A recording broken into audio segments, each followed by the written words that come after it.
আজ পহেলা বৈশাখ ১৪৩৩ বঙ্গাব্দ, বাংলা সনের সেই প্রথম দিন।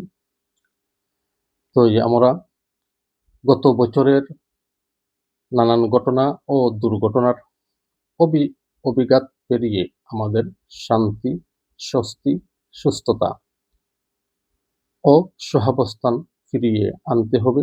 নতুন বছর আদর্শ জীবনেই শিক্ষা এবং উন্নত সংস্কৃতির তাগিদ সৃষ্টি করতে হবে।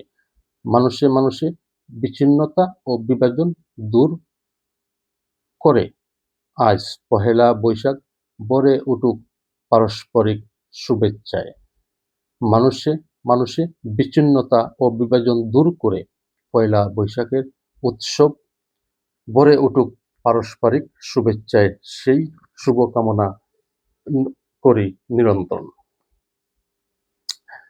অপরদিকে আমাদের পল্লী কবি জসীমউদ্দিন, তিনি তার কবিতার উক্তিতে লিখেছেন পয়লা বৈশাখকে নিয়ে, রঙিন পালের নাওয়ের মতো মেলা বসেছে গায়ে, কত মানুষের ভিড় জমেছে মেঠো পথের গায়ে। তো এই চিত্র তুলে ধরে গ্রাম বাংলার প্রাণময় উৎসবের রূপ। বৈশাখী মেলা মানেই গ্রাম বাংলার বিচিত্র কারুপণ্যতা। তো কৃষিজাত দ্রব্যের সমাহার, মাটির তৈরি সানকি, হাঁড়ি পাতিল, পুতুল, শীতলপাটি, বাঁশির নকশিকাঁথা সবকিছুই যেন মেলায় জীবন্ত হয়ে ওঠে। পাশাপাশি রসনা বিলাসের জন্য তাকে চিড়া, মুড়ি, কই, বাতাসা, কদমা সহ